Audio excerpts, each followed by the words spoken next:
Hello दोस्तों, novel edit channel में आपका स्वागत है। आई होप आप लोग स्टोरी एंजॉय करेंगे। अध्याय 2701। 3 दिन बाद साहिल ने एक रंग बिरंगा महाद्वीप देखा। ये लेलर के केंद्र में स्थित 5 कॉन्टिनेंट था। केवल साहिल की वह गति जो स्पेस के नियमों को नजरअंदाज कर देती थी ही उसे इतने कम समय में लेलर के केंद्र तक पहुंचा सकती थी। ईवी के अनुसार एल्व्स 5 कॉन्टिनेंट पर रहते थे। गैलेक्सी मैप से एल्वन फॉरेस्ट की लोकेशन ढूंढने के बाद साहिल वहां की ओर तेजी से बढ़ा। जल्द ही वह एल्वन फॉरेस्ट के बाहर पहुंच गया। साहिल सामने के जंगल को देखकर थोड़ा आश्चर्यचकित हुआ। बाहर से देखने पर एल्वन फॉरेस्ट हरे रंग से ढका हुआ था। साहिल को उस हरे प्रकाश से बहुत अधिक वाइटैलिटी महसूस हो रही थी। यह निश्चित रूप से वुड एलिमेंट था, हालांकि यह इतना मजबूत था कि एक हल्की हरी चमक बन गई थी। सामान्य जंगलों में भी वुड एलिमेंट होता है, लेकिन एल्वन फॉरेस्ट जितना समृद्ध नहीं होता। एल्वन फॉरेस्ट की वनस्पति बेहद हरी भरी थी क्योंकि वे वुड एलिमेंट से पोषित थीं। कुछ विशाल वृक्ष हजारों मीटर तक ऊंचे हो गए थे। दूर से देखने पर वे किसी विशाल पर्वत से अलग नहीं लगते थे। सामान्य वृक्ष भी सैकड़ों हजारों मीटर ऊंचे थे। इस बीच एक सामान्य घास भी कई मीटर ऊंची हो सकती थी। यह अर्थ पर अकल्पनीय था। अर्थ पर सबसे बड़ा वृक्ष लगभग 100 मीटर ऊंचा होता है, घास की तो बात ही छोड़िए। साहिल जब एल्वन फॉरेस्ट में प्रवेश करने वाला था तो उसे एक बैरियर ने रोक दिया। उसने देखा कि बैरियर एक फॉर्मेशन से बना था। एल्व्स ने यह बाहरियों को एल्वन फॉरेस्ट में प्रवेश करने से रोकने के लिए लगाया होगा। साहिल की पार्शल हेवनली ओवरलॉर्ड ताकत के साथ यह बैरियर उसे रोक नहीं सकता था। उसे इसे तोड़ने की भी जरूरत नहीं थी। वह अपनी स्पेस के नियमों को नजरअंदाज करने वाली क्षमता का उपयोग कर सकता था और एक कदम में ही उसका शरीर एल्वन फॉरेस्ट के अंदर पहुंच गया। बैरियर को कोई नुकसान भी नहीं हुआ। अगर ओवरलॉर्ड से ऊपर के लोग एल्वन फॉरेस्ट में प्रवेश करना चाहते तो उन्हें या तो फॉर्मेशन को अनलॉक करना पड़ता या फिर जबरदस्ती तोड़ना पड़ता। किसी भी तरीके से एल्व्स को अलर्ट हो जाता। साहिल को न तो अनलॉक करने की जरूरत थी और न ही तोड़ने की। वह सीधे अंदर चला गया। फिर वह जंगल के गहराई में चल पड़ा। कुछ देर बाद साहिल ने महसूस किया कि कोई उसे देख रहा है। जब उसने थोड़ी माइंड पावर छोड़ी तो उसने पाया कि उसके आसपास कई एल्वन महिलाएं छिपी हुई थीं। वे लगभग जंगल में घुल मिल गई थीं। अगर माइंड पावर न होती तो नंगी आंखों से उन्हें देखना मुश्किल होता। ऐसा लगता है कि जो रेसेस साल भर जंगल में रहती हैं उनमें कुछ स्किल्स तो होती ही हैं। इस छिपने की विधि से एल्वन फॉरेस्ट में एल्व्स से निपटना आसान नहीं होता। बेशक ये तब तक है जब तक ताकत में ज़्यादा अंतर न हो। अगर ताकत का अंतर बहुत बड़ा हो तो बात अलग है। किसी भी साजिश या चाल को एब्सोल्यूट स्ट्रेंथ के सामने कोई मतलब नहीं रहता। साहिल को यह यकीन था कि वे एल्वन महिलाएं ही हैं क्योंकि ईवी ने उन्हें उनके बारे में बताया था। एल्वन फॉरेस्ट में एल्व्स ही एकमात्र इंटेलिजेंट क्रीचर्स थे, बाकी बीस्ट्स थे जो सिर्फ इंस्टिंक्ट पर जीते थे। अध्याय 2702। इसके अलावा पॉइंटेड ईयर्स भी एल्व्स की एक खासियत थी। ये देखते ही पता चल जाता था कि वे एल्व्स हैं। अब जब एल्व्स से मुलाकात हो गई थी तो साहिल अकेले आगे बढ़ने का इरादा नहीं रखता था। किसी को रास्ता दिखाने के लिए कहना ज़्यादा समय बचाने वाला नहीं होगा। इसके अलावा ईवी ने कहा था कि जब वह एल्वन फॉरेस्ट पहुंच जाए तो उसे सूचित कर दे या किसी एल्वन महिला से रास्ता दिखवाए। इसलिए साहिल ने जोर से कहा, मेरे प्यारे एल्वन दोस्तों, मुझे एल्व्स के सैक्रिफिशियल सेरेमनी में शामिल होने के लिए आमंत्रित किया गया है। मुझे उम्मीद है कि आप में से कोई मुझे रास्ता दिखाने में मदद करेगा। धन्यवाद। साहिल के बोलते ही तुरंत फुसफुसाहट सुनाई दी। जल्द ही साहिल के चारों ओर कई डेलिकेट चेहरों वाली एल्वन महिलाएं प्रकट हुईं और उसे घेर लिया। उनके दोनों हाथों में धनुष और तीर थे और सभी तीर साहिल की ओर ताने हुए थे।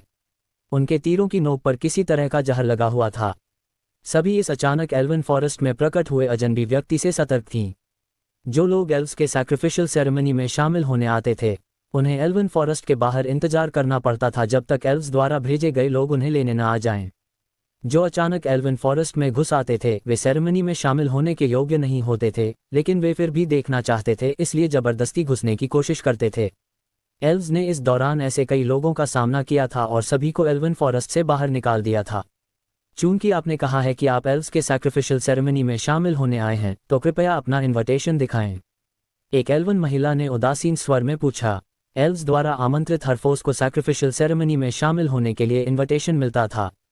शक्ति के आधार पर प्रतिभागियों की संख्या तय होती थी। जितनी मजबूत फोर्स उतनी ज्यादा कोटा। हालांकि साहिल अभी अभी अर्थ से लेला आया था और उसके पास इन्विटेशन नहीं था। उसने ईमानदारी से जवाब दिया, खैर, मेरे पास इन्विटेशन नहीं है। अगर इन्विटेशन नहीं है तो आप एल्व्स के सैक्रिफिशियल सेरेमनी में शामिल होने के योग्य नहीं हैं।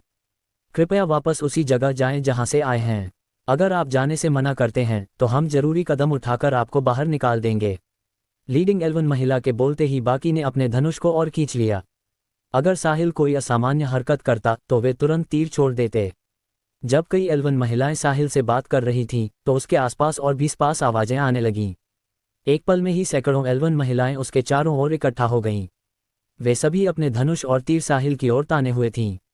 जाहिर था कि जब उन्होंने साहिल को देखा था तो उन्होंने बाकियों को सूचना दे दी थी। साहिल पर सैकड़ों मजबूत जहर वाले तीर ताने जाने पर भी वह बिल्कुल घबराया नहीं। उसके सुप्रीम लेवल 10 बॉडी के साथ अगर वह खड़ा रहकर भी इन एल्वन महिलाओं को गोली मारने दे तो वे उसे चोट भी नहीं पहुंचा पाती। वे धनुष और तीर शायद उसकी त्वचा भी नहीं चीर पाते। गलतफहमी मत लीजिए, मैं वाकई सेरेमनी में शामिल होने के लिए आमंत्रित किया गया हूं, लेकिन मैं बहुत दूर रहता हूं और वे मुझे इनविटेशन नहीं भेज पाए, साहिल ने समझाया। इनविटेशन के बिना किसी को भी एल्वन फॉरेस्ट में प्रवेश करने की अनुमति नहीं है। ये हमारी क्वीन द्वारा बनाया गया नियम है जिसे कोई नहीं तोड़ सकता। कृपया जाएं, वरना हम आपके साथ विनम्र नहीं रह पाएंगे। सैकड़ों एल्वन महिलाओं को गोली मारने के लिए तैयार देखकर साहिल ने जल्दी से चिल्लाया, रुकिए रुकिए, मेरे पास ये साबित करने का तरीका है कि मुझे आमंत्रित किया गया था। सब लोग एक पल रुकिए, मैं अभी उस व्यक्ति से संपर्क करता हूं जिसने मुझे आमंत्रित किया था। आप उसे जरूर जानती होंगी। ऐसा कहने के बाद उसने अपने सिस्टम मॉडिफाइड कम्युनिकेशन डिवाइस से एल्वन प्रिंसेस ईवी से संपर्क किया। जल्द ही आकाश में एक आकृति प्रकट हुई। फिर ईवी की आश्चर्य भरी आवाज सुनाई दी, साहिल, आप यहाँ आ गए। प्रिंसेस ईवी, मैं यहाँ पहुँच गया हूँ, लेकिन मुझे रोका जा रहा है। कृपया उन्हें कहिए कि मुझे अंदर आने दें, साहिल ने जवाब दिया। उसके बोलते ही सैकड़ों एल्वन महिलाओं ने अपने धनुष और तीर नीचे कर लिए। फिर उन्होंने सम्मानपूर्वक ईवी को अभिवादन किया, योर रॉयल हाइनेस। ईवी ने चारों ओर देखा और कहा, महिलाओं, साहिल हमारा सम्मानित अतिथि है, कृपया उसे अंदर ले जाएं। जी, योर रॉयल हाइनेस, एक पल रुकिए, हम मास्टर साहिल को अभी अंदर ले जाते हैं। अध्याय 2703। ईवी से बात खत्म करने के बाद साहिल ने अपने चारों ओर की एल्वन महिलाओं को देखा।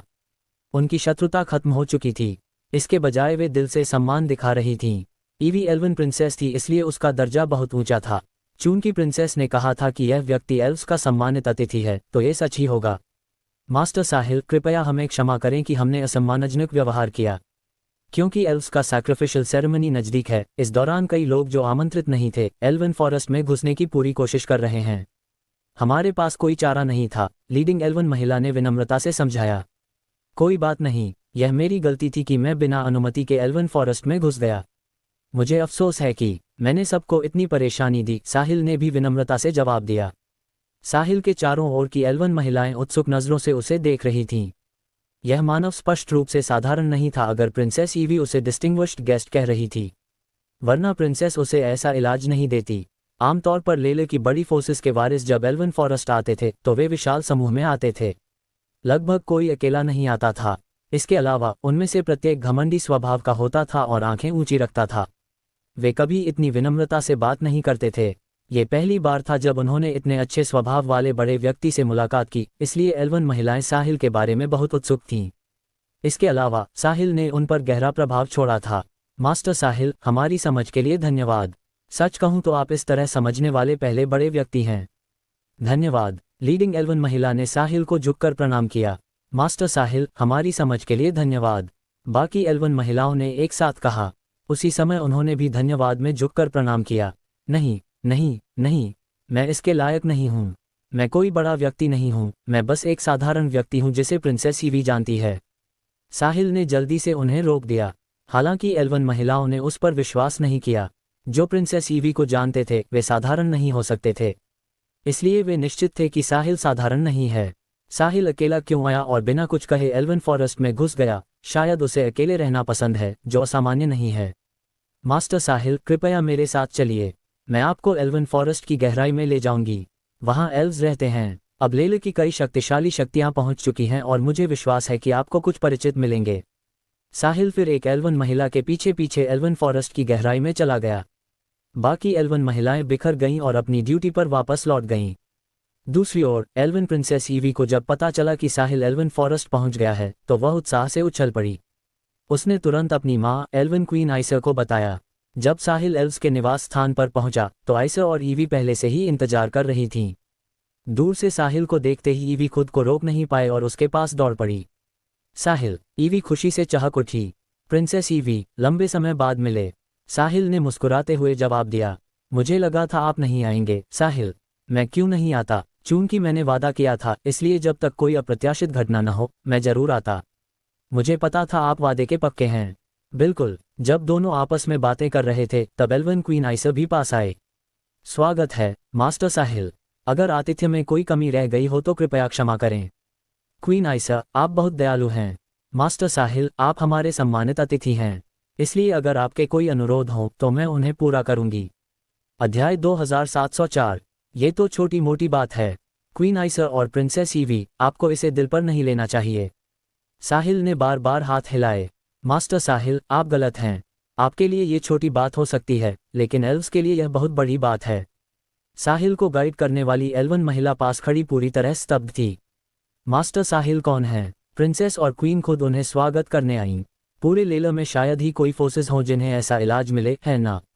उसने पहले सोचा था कि साहिल सिर्फ प्रिंसेस के दोस्त हैं, लेकिन उसे उम्मीद नहीं थी कि वह क्वीन के भी करीब हैं। क्वीन के अनुसार मास्टर साहिल ने एल्व्स पर बहुत बड़ा उपकार किया है। सौभाग्य से उन्होंने मास्टर साहिल को अभी बाहर नहीं निकाला था, वरना बड़ी गलती हो जाती। होश में आने के बाद उसने जल्दी कहा, your majesty, your royal highness, मैं मास्टर साहिल को लेकर आई हूँ। अब मैं अपनी ड्यूटी पर वापस जाती हूँ। जाओ, तुम्हारी मेहनत के लिए धन्यवाद। क्वीन आइसर ने कहा, कुछ नहीं, हमें क्लैन के लिए थोड़ा योगदान देने का गहरा सम्मान प्राप्त हुआ, एल्वन महिला ने सच्चाई से कहा। ठीक है, एल्व्स आज जो कुछ भी हैं, वह तुम जैसे मजबूत लोगों की वजह से हैं। योर मैजेस्टी, ऐसा मत कहिए। ये सब आपकी वजह से है कि हम आज अच्छा जीवन जी पा रहे हैं। आधे घंटे बाद उन्होंने साहिल को एक स्वतंत्र ट्री हाउस में ठहरने की व्यवस्था कर दी। एल्व्स अपने घर बड़े वृक्षों के अंदर बनाते थे। सबसे पहले वे एक बड़ा वृक्ष चुनते, बीच में जगह खोदते, फिर अंदर रोजमर्रा की चीजें रखते। अंत में एक कमरा बन जाता था जिसमें लोग रह सकते थे। ट्री हाउस में रहने से जंगली जानवरों के हमले से बचाव होता था और नमी व कीड़ों से भी सुरक्षा मिलती थी, जो बहुत व्यावहारिक था। साहिल को ठहराने के बाद क्वीन आइसर चली गईं। एल्व्स का सैक्रिफिशियल सेरेमनी जल्द शुरू होने वाला था और उनके पास अभी बहुत काम था।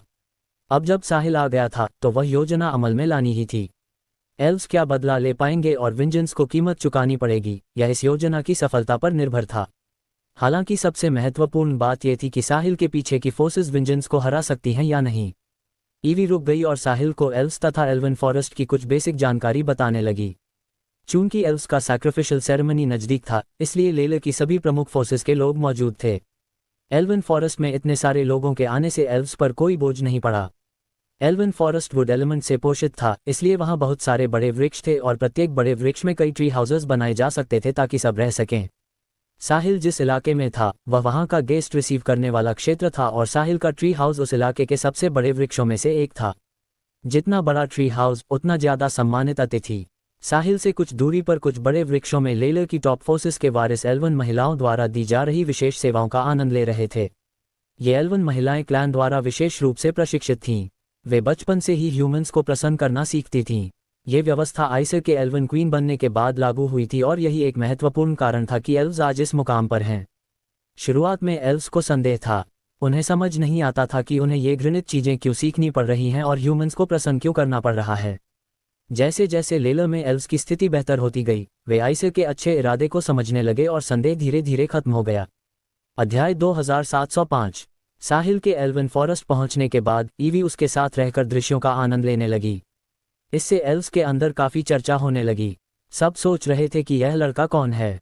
उसे एल्वन प्रिंसेस खुद साथ दे रही है। ये जानना जरूरी है कि एल्वन प्रिंसेस किसी पुरुष से कोई संबंध नहीं रख सकती, वरना वह एल्वन क्वीन की पदवी नहीं पा सकती। इसलिए कुछ वरिष्ठ और एल्डर्स जो स्थिति से अनजान थे इकट्ठा हुए और सीधे क्वीन आइसर के पास गए। क्या हुआ? आइसर ने वरिष्ठों को देखते हुए पूछा। योर मैजेस्टी, हम आपसे पूछने आए हैं कि मास्टर साहिल कौन है? एक एल्वन सीनियर ने पूछा।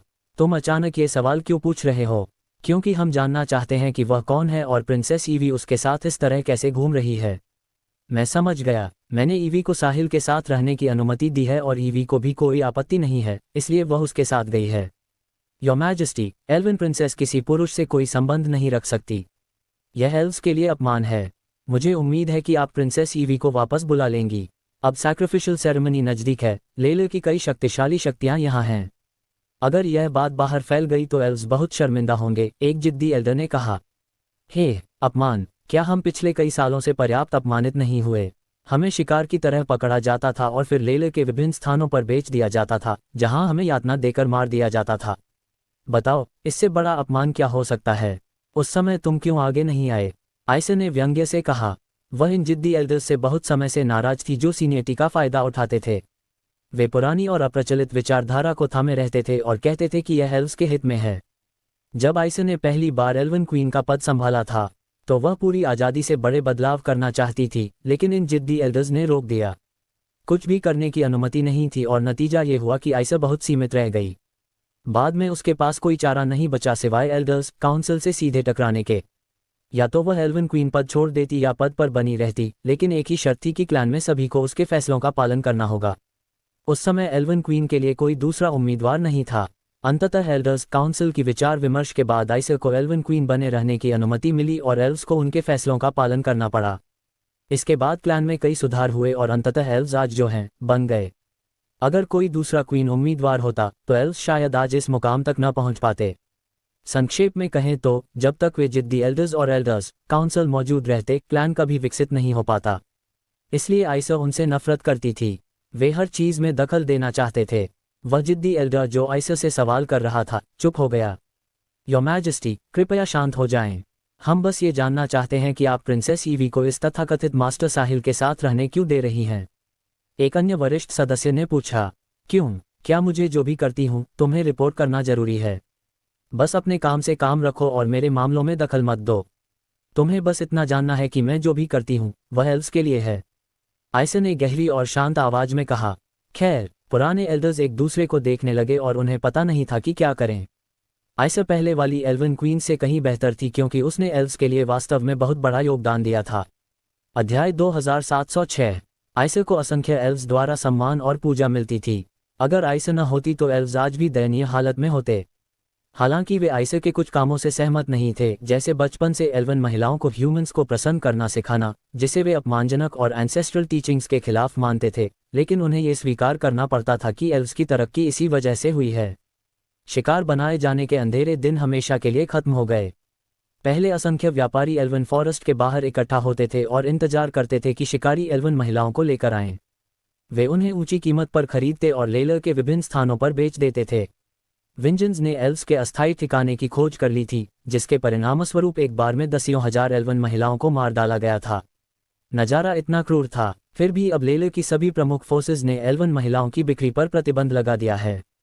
ये सिर्फ गुप्त रूप से होता है, खुलेआम नहीं।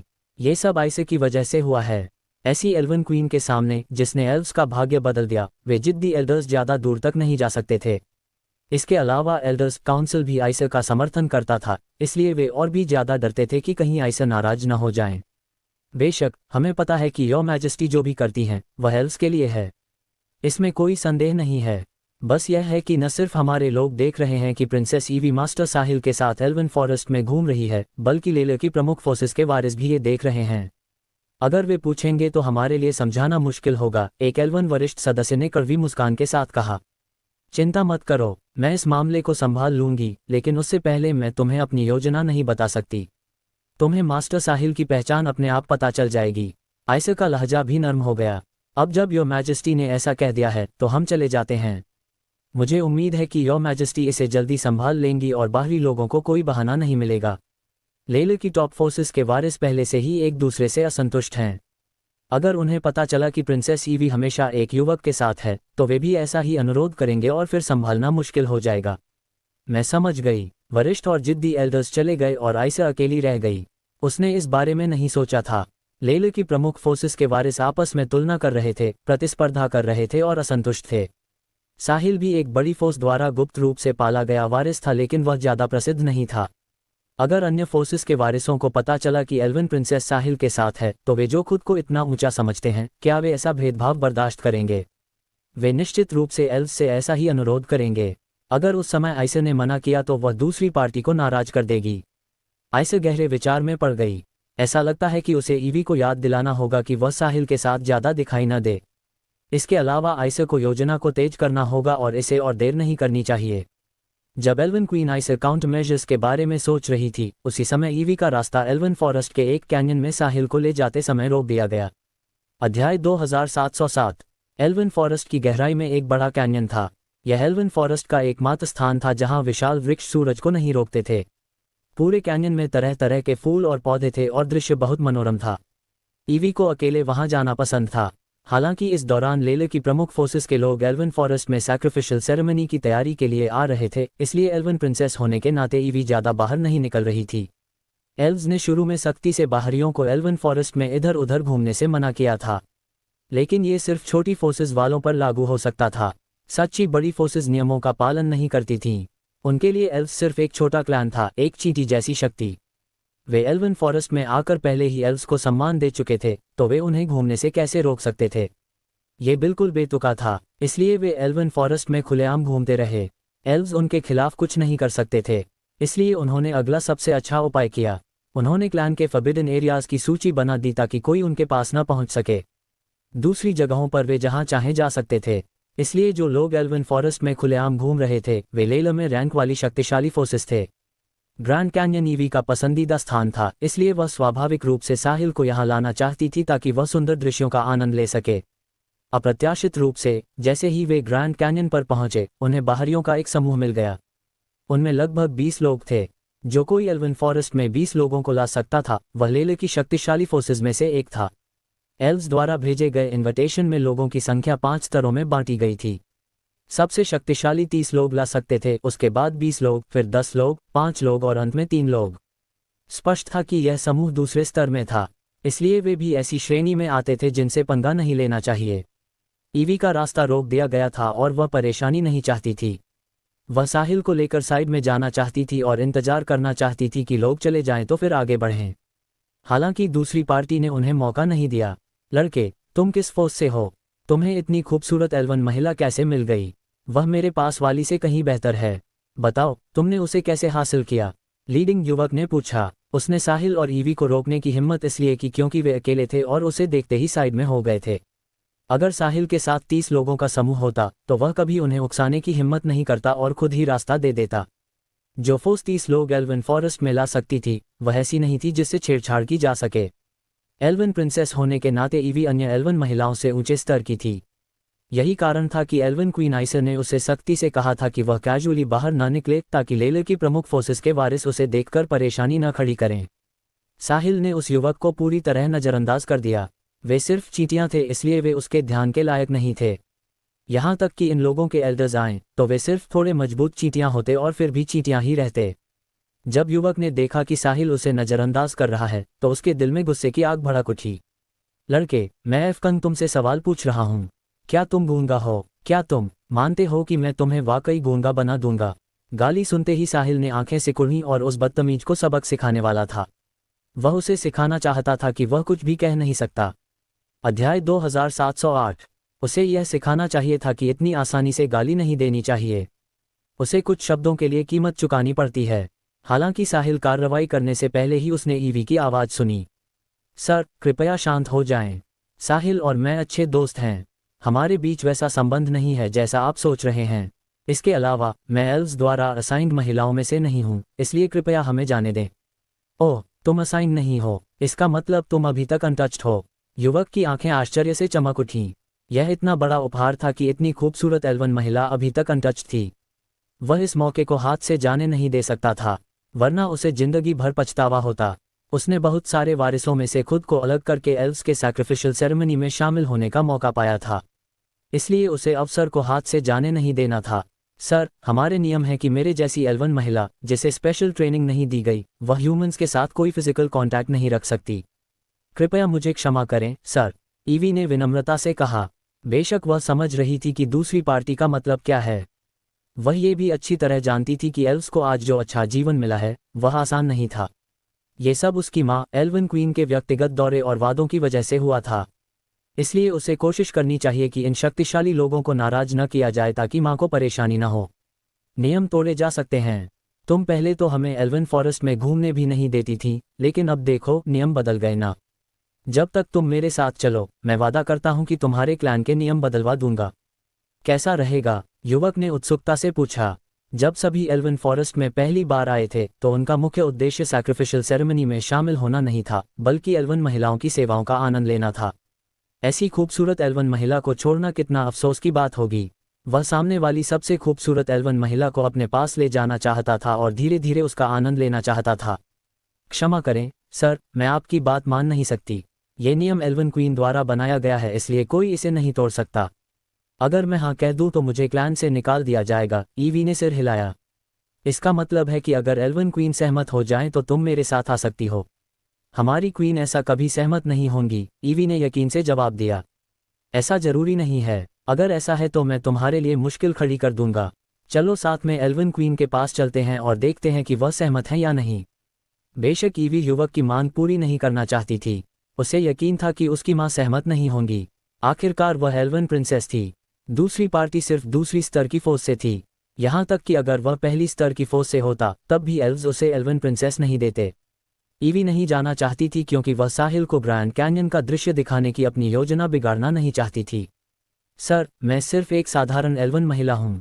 कृपया मेरे साथ मुश्किल मत खड़ी कीजिए, ठीक है? अगर आपको अपनी असाइंड एल्वन महिला से संतुष्टि नहीं है तो आप क्लैन में आवेदन कर सकते हैं। ईवी ने गंभीरता से कहा। सच कहूं तो तुम्हें देखने से पहले मैं संतुष्ट था, लेकिन अब तुम्हें देखने के बाद बाकी सब साधारण और असभ्य लग रही हैं। मुझे उनमें अब कोई रुचि नहीं है। अब मुझे सिर्फ तुम चाहिए। युवक ने लूट भाव दिखाया। सर, वास्तव में मैं। ईवी अपनी असली पहचान बताना चाह रही थी, लेकिन दूसरी पार्टी ने जबरदस्ती बीच में टोक दिया। ठीक है, मैं कोई बकवास नहीं सुनना चाहता। तुम्हारे पास दो विकल्प हैं। एक तो मेरे साथ एल्वन क्वीन के पास चलना, या फिर मैं तुम्हें जबरदस्ती लेकर एल्वन क्वीन के पास जाऊंगा। एक चुन लो। भागने की कोशिश मत करना। हालांकि यह एल्व्स का क्षेत्र है, लेकिन तुम मुझसे बच नहीं सकती। अध्याय 2709। ईवी ने कभी इतना अपमान नहीं सहे थे। उसे कभी ऐसा बेतुका व्यक्ति नहीं मिला था। वह इतनी परेशान हो गई कि लगभग रोने लगी। युवक को उसे दबाने में मजा आ रहा था। ईवी का चार्मिंग रूप देखकर उसका दिल और ज्यादा खराब हो गया। उसने कसम खाई कि वह सामने वाली एल्वन महिला को हर हाल में हासिल करेगा। वह उसे किसी भी कीमत पर अपने पास ले जाना चाहता था। साहिल अब और नहीं देख सकता था। हालांकि उसने ईवी और युवक की बातचीत से बहुत सारी उपयोगी जानकारी भी हासिल कर ली थी। एक ये कि एल्व्स की स्थिति बहुत अच्छी नहीं है। एल्वन प्रिंसेस को भी अपने ही क्षेत्र में परेशान किया जा रहा है और वह कुछ नहीं कर पा रही, ये समस्या को दर्शाता है। अगर एल्व्स दूसरी पार्टी से ज्यादा मजबूत होते तो यहाँ कोई इतनी बेशर्मी से हरकत करता। जब साहिल को पता चला कि लेला में सिर्फ 5 ओवरलॉर्ड्स हैं तो उसे कोई दबाव महसूस नहीं हुआ। चाहे युवक के पीछे कोई भी शक्ति हो, वह नहीं डरता था। अधिकतम उनके पास एक ओवरलॉर्ड होगा। साहिल हेवनली ओवरलॉर्ड लूफियन से भी नहीं डरता था, तो दूसरा तो उसे धमकाने के बारे में सोचे भी नहीं। जब साहिल बोलने वाला था तभी उसने किसी और के आने का एहसास किया, इसलिए उसने फिर से अपने शब्द निगल लिए। वह देखना चाहता था कि आज कितने लोग आएंगे। जो भी ईवी को बुली करने की हिम्मत करेगा उसे भुगतना पड़ेगा और वह उन्हें सबको एक साथ नीचे गिरा देगा। उसी समय दूर से एक आवाज आई, लाइव, तुम यहाँ क्या कर रहे हो? इस आवाज को सुनते ही जो युवक अभी ईवी से बात कर रहा था वह चौंक गया और तेजी से आवाज की दिशा में देखा। उसने देखा कि 30 लोगों का एक समूह उनकी ओर आ रहा है। लीडर को स्पष्ट देखने के बाद युवक का दिल कांप गया और उसने जल्दी अभिवादन किया, ग्रीटिंग्स एम्ब्रोज। दूसरे समूह में युवक से 10 लोग ज्यादा थे। इसका मतलब दोनों की स्थिति एक स्तर पर नहीं थी। एल्वन फॉरेस्ट में 30 लोग लाना एल्व्स द्वारा निर्धारित संख्या की सीमा थी। ये दर्शाता था कि इसके पीछे लेले की टॉप फोर्सेज में से एक थी और एल्व्स इसे सबसे ज्यादा महत्व देते थे। जब उसने ईवी को देखा तो एम्ब्रोज की आंखें चमक उठीं। उसने मन ही मन सोचा, कितनी खूबसूरत एल्वन महिला है। हालांकि सभी एल्वन महिलाएं अच्छी दिखती हैं, लेकिन सामने वाली अन्य एल्वन महिलाओं से एक स्तर ऊपर है। लाइव, क्या हो रहा है? क्या तुम मुश्किल में हो? एम्ब्रोज ने अपना ध्यान युवक की ओर मोड़ा और पूछा। एम्ब्रोज, मैं किसी मुश्किल में नहीं हूँ। मैं बस यहाँ कुछ देर के लिए रुका था। मुझे उम्मीद नहीं थी कि मैं यहाँ तुमसे मिल जाऊंगा, लाइल ने मुस्कुराते हुए जवाब दिया। लाइल, लगता है तुम मुझसे झूठ बोल रहे हो। एम्ब्रोज मुस्कुराया। यह मुस्कान देखकर लाइल का दिल फिर कांप गया। उसने जवाब दिया, ए एम्ब्रोज, मैं ग्रैंड कैन्यन से वापस आ रहा था और मुझे ये 2 लोग मिल गए। जब मुझे पता चला कि यह एल्वन महिला अनटच्ड है तो मैं उसे अपने साथ ले जाना चाहता था, लेकिन वह सहमत नहीं हुई, इसलिए हम यहाँ अटक गए। मैं उसे एल्वन क्वीन के पास ले जाने वाला था। लाइल एम्ब्रोज से कुछ भी छिपाने की हिम्मत नहीं कर सकता था, जो लेले की टॉप फोर्सेज में से एक लॉक्टी फैमिली का वारिस था। वह उसे नाराज नहीं कर सकता था। हालांकि उसके पीछे की शक्ति लॉक्टी फैमिली से सिर्फ थोड़ा कम थी, लेकिन फिर भी फर्क बहुत बड़ा था। इसका मतलब लॉक्टी फैमिली के पास मजबूत पार्शल ओवरलॉर्ड था, जबकि लाइल की फैमिली बर्लिन फैमिली के पास नहीं था। ये जानना जरूरी है कि एक पार्शियल ओवरलॉर्ड आसानी से उन फोर्सेस को नष्ट कर सकता है जिनके पास पार्शियल ओवरलॉर्ड नहीं है। यही फर्क था। उसी समय लाइल दुखी मन से सोच रहा था। अध्याय 2710। आज मेहनत बेकार चली गई। एम्ब्रोज के स्वभाव को देखते हुए वह अनटच्ड एल्वन महिला को कैसे छोड़ सकता है। अगर एम्ब्रोज आ गया तो एल्वन क्वीन के पास कोई चारा नहीं होगा सिवाय सहमत होने के। पूरे क्लैन को लॉक्टी फैमिली को नाराज करने की ताकत नहीं है। निश्चित रूप से लाइल की बात सुनने के बाद एम्ब्रोज की आंखों में चमक और तेज हो गई। जब लाइल ने बात खत्म की तो उसने सीधे ईवी की ओर देखा। उसने अपनी लालच को बिल्कुल नहीं छिपाया। वह अंदर से बहुत खुश था। उसने सोचा, ये शानदार एल्वन महिला अभी तक अनटच्ड है। क्या ये परफेक्ट नहीं है? दूसरी पार्टी के असहमत होने की बात, एम्ब्रोज को इसकी चिंता बिल्कुल नहीं थी। उसके द्वारा पसंद की गई कोई भी महिला अब तक उससे बच नहीं पाई थी। इसके अलावा एल्व्स लॉक्टी फैमिली पर निर्भर थे। यहाँ तक कि एल्वन क्वीन को भी एम्ब्रोज का सम्मान करना पड़ता था। जिस पल से एम्ब्रोज अपने 30 लोगों के समूह के साथ आया, ईवी को पता चल गया कि बात बिगड़ने वाली है। पहले उसकी माँ ने उसे कहा था कि जब लेले की प्रमुख फोर्सेस के लोग एल्वन फॉरेस्ट आएं, तो वह चेहरा न दिखाए ताकि उनके वारिस उसे पसंद कर लें और परेशानी न खड़ी हो। ईवी इस दौरान कभी बाहर नहीं निकली थी। वह सिर्फ तब बाहर आई जब साहिल आया। फिर उसकी माँ ने कहा कि वह साहिल के साथ ज़्यादा समय बिताए। ईवी इतनी खुश थी कि उसे अपनी माँ की बात याद नहीं रही और वह साहिल को एल्वन फॉरेस्ट घुमाने लगी। ये सिर्फ कुछ दिन पहले की बात थी और उन्होंने परेशानी झेल ली। ईवी को नहीं पता था कि इसका सामना कैसे करे और अब वह और ज़्यादा चिंतित थी। वह जानती थी कि एल्व्स का वर्तमान जीवन बहुत मेहनत से हासिल हुआ है, इसलिए वह इन शक्तिशाली लोगों को नाराज नहीं करना चाहती थी। तुम्हारा नाम क्या है? एम्ब्रोज ने ईवी को देखते हुए पूछा। मेरा नाम ईवी है, ईवी ने ईमानदारी से जवाब दिया। वह इस व्यक्ति को नाराज नहीं करना चाहती थी और एल्व्स वह अपनी माँ के लिए परेशानी नहीं खड़ी करना चाहती थी। ईवी, कितना अच्छा नाम है, एम्ब्रोज ने दांत दिखाकर मुस्कुराया। धन्यवाद मास्टर एम्ब्रोज, तारीफ के लिए। मिस ईवी, लाइल इसके लायक नहीं है। वह तुम जैसी एल्वन महिला के योग्य नहीं है। तुम्हें मेरे साथ आना चाहिए। केवल मैं ही तुम्हें रख सकता हूं और मुझे विश्वास है कि एल्वन क्वीन मेरे अनुरोध को ठुकराएगी नहीं, एम्ब्रोज ने आत्मविश्वास से कहा। लाइल वहां बिटर चेहरे के साथ खड़ा था। हालांकि वह असंतुष्ट था, लेकिन एम्ब्रोज के शब्दों का खंडन करने की हिम्मत नहीं थी। अगर एम्ब्रोज ने उसे निशाना बनाया तो उसकी फैमिली भी उसे बचा नहीं पाएगी। शायद उसे लॉक्टी फैमिली का दिल जीतने के लिए एम्ब्रोज को सौंप दिया जाए। ये टॉप फोर्सेस और बड़ी फोर्सेस के बीच का फर्क था। मास्टर एम्ब्रोज, मुझे खेद है, मैं एल्व्स द्वारा विशेष रूप से प्रशिक्षित महिलाओं में से नहीं हूँ। हमारे क्लैन के नियमों के अनुसार मैं ह्यूमंस के साथ कोई फिजिकल कांटेक्ट नहीं रख सकती। कृपया मेरे साथ मुश्किल मत खड़ी कीजिए मास्टर एम्ब्रोज। आगे से धन्यवाद, ईवी ने समझाया। नियम तोड़ने के लिए होते हैं मिस ईवी। चूंकि मुझे तुम पसंद आ गई हो, इसलिए मैं तुम्हें अपने साथ ले जाऊंगा। न एल्वन क्वीन और न ही एल्डर्स काउंसिल मुझे रोक सकते हैं। तुम्हारे क्लैन के बेवकूफ़ नियमों की तो बात ही क्या।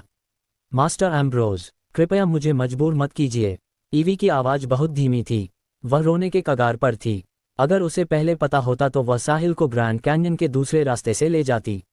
वे रास्ते ज़्यादा लंबे थे, लेकिन कम से कम ये परेशानी नहीं होती।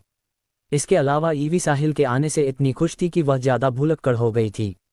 अध्याय 2711। मिस ईवी, आप क्या बात कर रही हैं? मैं आपको मजबूर नहीं कर रहा, बल्कि मैं आपकी मदद कर रहा हूँ। अगर आप मेरे साथ चलेंगी तो क्या आपको लगता है कि भविष्य में एल्व्स के साथ कुछ हुआ तो मैं चुपचाप खड़ा रहूँगा? मैं बिल्कुल नहीं रहूँगा, है ना? अगर आपको लॉक्टी फैमिली का समर्थन मिल जाए तो यह आपके और एल्व्स दोनों के लिए फ़ायदेमंद होगा, एम्ब्रोज ने कहा। बेशक, लेले की टॉप पावर्स में से एक लॉक्टी फैमिली के वारिस होने के नाते उसके पास ऐसा कहने का दर्जा था। लाइल वैसा कहने की हिम्मत नहीं कर सकता था। बर्लिन फैमिली लॉक्टी फैमिली की तुलना में छोटी शक्ति थी। ईवी जानती थी कि वह जा नहीं पाएगी, इसलिए वह सिर्फ एक तरीका सोच सकती थी जिससे दूसरी पार्टी पीछे हट जाए। आखिरकार उसे एक विचार आया। उसने कहा, मास्टर एम्ब्रोज, मैं आपके साथ जा सकती हूँ, लेकिन मेरी एक शर्त है। अगर आप इसे पूरा कर सकते हैं तो मैं पूरी तरह आपके साथ चलूंगी और बाकी जिंदगी आपकी सेवा करूंगी। ओह मिस ईवी, बस अपनी शर्त बताइए। ऐसी कोई चीज़ नहीं जिसे मैं नहीं कर सकता। एम्ब्रोज आत्मविश्वास से भरा दिखा। ईवी उसकी नज़र में अब तक देखी गई सबसे खूबसूरत और एलिगेंट एल्वन महिला थी, एल्वन क्वीन के अलावा। अगर गौर से देखा जाए तो वह एल्वन क्वीन से थोड़ी मिलती जुलती भी लगती थी। दोनों में से एक ज़्यादा मैच्योर थी और दूसरी यंगर, लेकिन दोनों ही किसी पुरुष की इच्छा को अधिकतम स्तर तक उत्तेजित कर सकती थीं। जब उसने पहली बार एल्वन क्वीन से मुलाकात की थी तो एम्ब्रोज तुरंत स्तब्ध रह गया था। हालांकि वह जानता था कि एल्वन क्वीन ऐसी नहीं थी जिसे वह निशाना बना सके। इसलिए जब उसे ईवी मिली तो वह उसे ले जाना चाहता था और अपनी बना लेना चाहता था। एल्विन क्वीन के अलावा एल्व्स में ऐसी कोई नहीं थी जिसे एम्ब्रोज नहीं ले जा सकता था। मास्टर एम्ब्रोज, एल्व्स का विंजेंस से स्वॉन हेट्रेड है। उस समय विंजेंस ने हमारे एक स्थान के सभी लोगों को मिटा दिया था। दसियों हजार एल्वन महिलाओं को लेलर के विभिन्न हिस्सों में तस्करी कर लिया गया और अपमान सहे। उनमें मेरी बहुत सारी अच्छी दोस्तें भी थीं, इसलिए अगर आप इस नफरत का बदला लेने में मदद कर सकते हैं और विंजेंस को लेलर से खत्म कर सकते हैं तो मैं आपके साथ जाने के लिए सहमत हो जाऊंगी और वादा करती हूं कि बाकी जिंदगी आपकी सेवा करूंगी। ईवी के बोलने के बाद वहां खामोशी छा गई। यहां तक कि जो एम्ब्रोज अभी तक आत्मविश्वास से भरा था वह भी चुप हो गया। वह सिर्फ लॉक्टी फैमिली का एक वारिस था, फैमिली का हेड नहीं। इसके अलावा वे विंजेंस को बस चाहने से मिटा नहीं सकते थे। यहां तक कि लॉक्टी फैमिली का हेड अगर विंजेंस को मिटाना चाहे तो उसे अन्य वरिष्ठ सदस्यों से चर्चा करनी पड़ती और मूल्यांकन करना पड़ता कि क्या यह उचित होगा, क्योंकि विंजेंस ने उन्हें पहले उकसाया नहीं था। उन्हें देखना पड़ता कि प्रयास और लाभ सीधे अनुपात में हैं या नहीं। एक एल्वन महिला के लिए विंजेंस को नष्ट करने में इतनी ऊर्जा लगाना स्पष्ट रूप से उचित नहीं था। यहां तक कि लॉक्टी फैमिली का हेड भी वरिष्ठों को नहीं मना सकता था। अगर फैमिली हेड अपनी जिद पर अड़ा रहता तो ग्रैंड मास्टर लॉक्टी उसे सीधे लॉक्टी फैमिली का हेड पद से हटा सकता था। एक टॉप फोर्स में जिसके शब्दों का बहुत वजन होता था वह सिर्फ पार्शल ओवरलॉर्ड होता था। ऐसी शक्ति फोर्स की रीढ़ होती थी। फैमिली हेड के बारे में वह चाहे जब बदल नहीं सकता था तो एम्ब्रोज जैसे वारिस की क्या बात। एम्ब्रोज कुछ नहीं बोला और ईवी को पता चल गया कि उसकी योजना कामयाब हो गई। दूसरी पार्टी की पहचान के साथ वह स्पष्ट रूप से विंजेंस को खत्म नहीं कर सकता था। अगर विंजेंस इतने आसानी से खत्म हो जाते तो एल्व्स उन्हें आज तक जीवित कैसे रहने देती। वर्तमान एल्व्स वो नहीं थीं जो दूसरों को उन्हें बुली करने दें। ईवी ने सोचा कि चूंकि एम्ब्रोज उसकी शर्त पूरी नहीं कर सकता तो उसे पीछे हट जाना चाहिए। क्या सोच रहे हैं मास्टर एम्ब्रोज? ईवी ने फिर पूछा। मिस ईवी, मुझे लगता है आपको अच्छी तरह पता है कि विंजेंस कैसी शक्ति हैं। क्या आपको लगता है कि मैं बस चाहूं तो उन्हें नष्ट कर दूंगा? आप मेरे लिए मुश्किल खड़ी कर रही हैं। एम्ब्रोज ने थोड़ी देर चुप रहने के बाद जवाब दिया। बेशक मुझे पता है कि विंजेंस बहुत मजबूत हैं, लेकिन यह मेरी इस जिंदगी की एकमात्र इच्छा है। अगर आप इसे नहीं कर सकते तो कृपया मुझे क्षमा करें कि मैं आपके साथ जाने से सहमत नहीं हो सकती। एम्ब्रोज ने यह सुनकर मुस्कुराया और ठंडक के साथ कहा, मैं समझ गया। मिस ईवी, आप कभी मेरे साथ आना ही नहीं चाहती थी, है ना? इसलिए आपने ऐसी शर्त रखी जो मैं पूरी नहीं कर सकता ताकि मैं पीछे हट जाऊं, है ना? मास्टर एम्ब्रोज, गलतफहमी मत लीजिए। ईवी घबरा गई और समझाने वाली थी, लेकिन एम्ब्रोज ने बीच में ही टोक दिया। बस काफी है मिस ईवी, चूंकि आप ऐसा व्यवहार कर रही हैं मुझे लगता है हमें बातचीत जारी नहीं रखनी चाहिए। आप मेरे साथ चलेंगी या नहीं यह अब आप पर निर्भर नहीं है। मेरे साथ चलिए एल्वन क्वीन से मिलने, वह आपको जवाब बताएंगी। नहीं, ईवी ने सख्ती से मना कर दिया। अध्याय 2712। वह अपनी माँ और क्लैन के लिए कोई परेशानी नहीं चाहती थी। एक बार अगर वह एम्ब्रोज के साथ चली गई तो उसकी माँ बहुत मुश्किल स्थिति में पड़ जाएंगी। बेशक वह लॉक्टी फैमिली को नाराज नहीं कर सकती थी और वह एल्वन प्रिंसेस किसी के साथ नहीं ली जा सकती थी। क्या आपको लगता है कि आप नहीं चाहती तो मैं अनुमति दे दूंगा, उसे ले जाओ। एम्ब्रोज के बोलते ही उसके दो साथी तुरंत आगे बढ़े। वे बहुत तेज थे और पलक झपकते ही ईवी के सामने पहुंच गए, उसे जबरदस्ती ले जाने की कोशिश करने लगे। हालांकि जैसे ही वे कार्रवाई करने वाले थे अचानक उन्होंने किसी को अपने सामने खड़ा देखा। वह व्यक्ति अब उनके और ईवी के बीच खड़ा था। साहिल पूरी प्रक्रिया को ठंडे ढंग से देख रहा था। तब तक जब तक एम्ब्रोज ने जबरदस्ती करने की कोशिश नहीं की वह आगे नहीं बढ़ा था। साहिल, ईवी ने हताशा में पुकारा। चिंता मत करो, जब तक मैं हूं कोई तुम्हें नहीं ले जा सकता, साहिल ने सांत्वना दी। वाह, तुम कहां से आए हो लड़के? कितना घमंड है तुम में? क्या तुम जानते हो ये कौन है? इतनी बड़ी बात कहने की हिम्मत कैसे हुई? क्या तुम परिणामों से नहीं डरते? एम्ब्रोज ने कुछ नहीं कहा, लेकिन पास खड़ा लाइल व्यंग्य से हंसा। उसे साहिल से पहले से ही चिढ़ थी। एक साधारण व्यक्ति मिस ईवी जैसी शानदार एल्वन महिला के लायक कैसे हो सकता था? इसके अलावा साहिल ऐसा नहीं लगता था जिसके पीछे कोई मजबूत पृष्ठभूमि हो। ये लड़का उसे देखते ही रास्ता दे गया था तो उसके पीछे कौन सी शक्तिशाली फोर्स हो सकती थी। लाइल को एम्ब्रोज के सामने अपमानित होने का गुस्सा निकालने की जगह नहीं मिल रही थी, लेकिन अब उसे अपना निशाना मिल गया था। वह एम्ब्रोज को नाराज नहीं कर सकता था, लेकिन क्या इसका मतलब यह था कि वह इस लड़के को नाराज नहीं कर सकता? तुमसे बाद में हिसाब करूंगा, साहिल ने लाइल से कुछ गूढ़ बात कही। फिर उसने अपनी नजरें लॉक्टी फैमिली पर टिका दीं। भाग जाओ। साहिल बहुत जोर से नहीं बोल रहा था और उसका लहजा सपाट था, इसलिए बाकी लोगों को कुछ महसूस नहीं हुआ। दूसरी ओर लॉक्टी फैमिली के दो गार्ड स्तब्ध रह गए। उनकी आंखें खाली लग रही थीं और उनके दिमाग में सिर्फ दो शब्द थे, भाग जाओ। फिर वे झुक गए और जमीन पर लेट गए। उसके बाद वे अनियंत्रित रूप से लुढ़कते हुए दूर चले गए जैसे साहिल ने कहा था। ये दृश्य सबको चौंका गया। सब अविश्वास से देख रहे थे, उनके चेहरे पर ऐसा भाव था जैसे उन्होंने कभी ऐसा नहीं देखा था। खासकर एम्ब्रोज, क्योंकि जमीन पर लुढ़क रहे उसके ही टीम के सदस्य थे। लॉक्टी फैमिली के बेटे होने के नाते उसकी सुरक्षा बहुत महत्वपूर्ण थी। इसलिए जो भी एम्ब्रोज के एंटोराज में शामिल हो सकता था वह बहुत शक्तिशाली होना चाहिए था। फिर भी वे एक अजनबी के आदेश पर तुरंत जमीन पर लेट गए और भागने लगे। यह मौके पर मौजूद सभी के लिए अकल्पनीय था। अगर एम्ब्रोज ने यह कहा होता तो किसी को आश्चर्य नहीं होता। हालांकि यह एक बाहरी व्यक्ति था, इसलिए यह सबको हैरान कर गया। अध्याय 2713। तुम दोनों हरामियों क्या कर रहे हो? उठो। एम्ब्रोज होश में आने पर गुस्से से भर गया। हालांकि उसकी आवाज बिल्कुल काम नहीं आई। लॉक्टी फैमिली के दो गार्ड अभी भी जमीन पर लुढ़क रहे थे और पास के जंगल में पहुंच चुके थे। तुम सब अभी भी खड़े क्या देख रहे हो? जाओ और उन्हें पकड़ो। ये लॉक्टी फैमिली के लिए बहुत शर्मिंदगी है। उसके गार्ड उसकी नहीं बल्कि दुश्मन की बात मान रहे थे और इससे एम्ब्रोज को लगा कि उसका अपमान हो गया है। वह उन दोनों को मौके पर मार डालना चाहता था। लेले की टॉप पावर होने के नाते लॉक्टी फैमिली के लिए फेस से ज्यादा महत्वपूर्ण कुछ नहीं था। अगर आज की बात फैल गई तो वे अन्य फोर्सेस की हंसी का पात्र बन जाएंगे। जब अन्य फोर्सेस के वारिस एम्ब्रोज को देखेंगे तो वे मजाक उड़ाएंगे और कहेंगे, तुम्हारी फैमिली ने जो टैलेंट्स पाले हैं वे वाकई अनोखे हैं। वह ऐसा अपमान बर्दाश्त नहीं कर सकता था।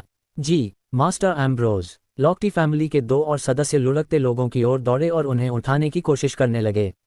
हालांकि यह काम नहीं आया। साहिल उन्हें अपनी माइंड पावर से नियंत्रित कर रहा था। ये कहा जा सकता था कि अब साहिल उनका मालिक था और वे जो भी वह कहेगा करेंगे। यहाँ तक कि अगर उन्हें एम्ब्रोज को मारने को कहा जाए तो वे बिना हिचकिचाए ऐसा करेंगे। साहिल की हेवनली ओवरलॉर्ड माइंड पावर से दो लोगों के शरीर को नियंत्रित करना उसके लिए आसान था। उसने पहले कभी ऐसा नहीं किया था क्योंकि इससे जिसके शरीर में इन्वेजन होता उसके दिमाग में असामान्यता आ जाती और वह मूर्ख बन सकता था। मास्टर एम्ब्रोज, कुछ गड़बड़ है। क्या हुआ? एम्ब्रोज ने पूछा। एक चीख। लुढ़क रहे दोनों अचानक उठे और बाकी दो लोगों पर हमला कर दिया। ऐसा दृश्य देखकर एम्ब्रोज अब अपने गुस्से को दबा नहीं पाया। सब लोग जाओ और उन दो हरामियों को मार डालो। तुरंत लॉक्टी फैमिली के बाकी 20 से ज्यादा डायरेक्ट डिसेंडेंट्स झपट पड़े। ये लोग एम्ब्रोज के एंटोराज नहीं थे बल्कि लॉक्टी फैमिली के डायरेक्ट डिसेंडेंट्स थे। एल्व्स के सैक्रिफिशियल सेरेमनी में शामिल होने का ऐसा कीमती मौका था, इसलिए वे ज्यादा लोग नहीं ला सकते थे। 4 पहले से ही सीमा थी।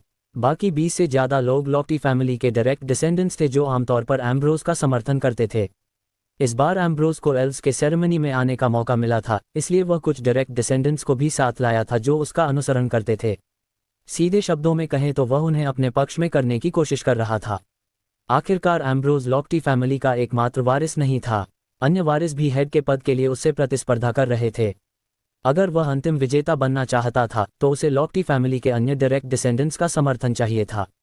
20 से ज्यादा लोग झपट पड़े और आखिरकार साहिल द्वारा नियंत्रित दोनों को काबू कर लिया। साहिल उन दोनों से लॉक्टी फैमिली के सभी सदस्यों को मार सकता था। इस तरह वह न सिर्फ अपनी पहचान छिपा सकता था बल्कि लॉक्टी फैमिली का अपमान भी कर सकता था। हालांकि उसने ऐसा नहीं किया बल्कि अपनी माइंड पावर वापस ले ली क्योंकि यह जरूरी नहीं था। साहिल की वर्तमान ताकत के साथ क्या लेला में अपनी पहचान छिपाने की जरूरत थी? उसे नहीं थी। एम्ब्रोज की पृष्ठभूमि कितनी भी मजबूत हो, साहिल उसे आसानी से नष्ट कर सकता था।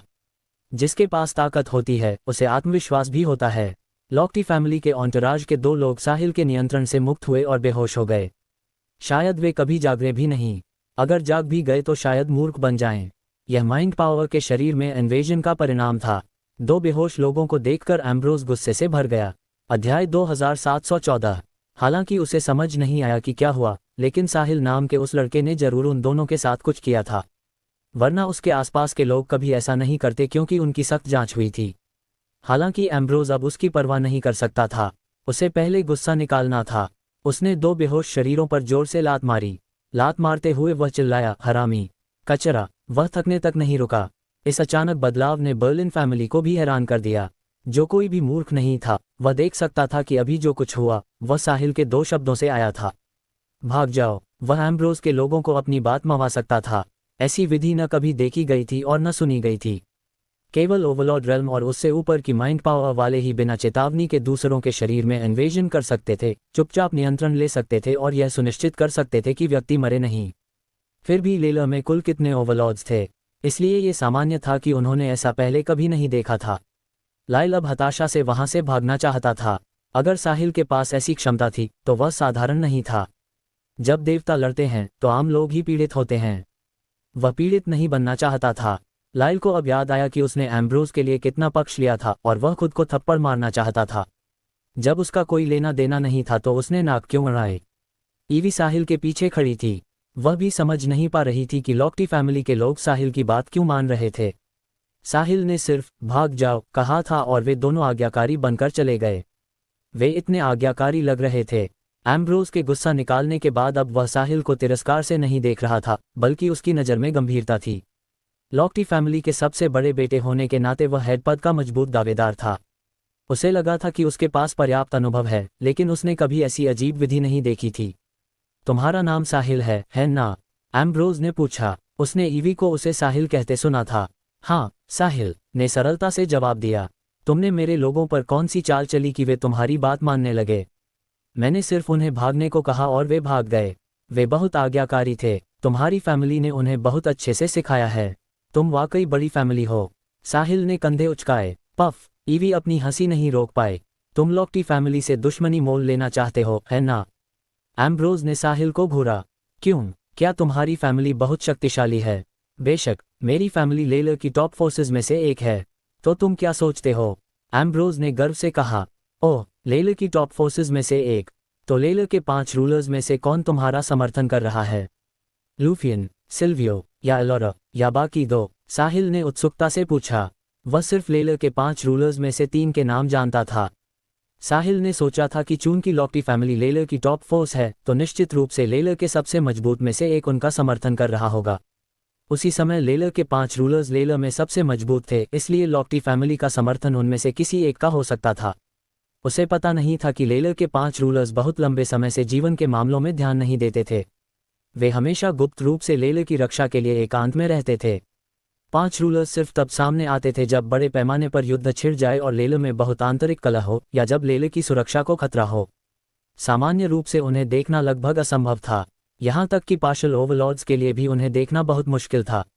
लेलर में जिस फोर्स के पास पार्शल ओवरलॉर्ड होता था वह टॉप फोर्स मानी जाती थी। अध्याय 2715। साहिल, कितनी हिम्मत है तुम में? तुम ओवरलॉर्ड्स को उनके पहले नाम से पुकारने की हिम्मत कैसे कर सकते हो?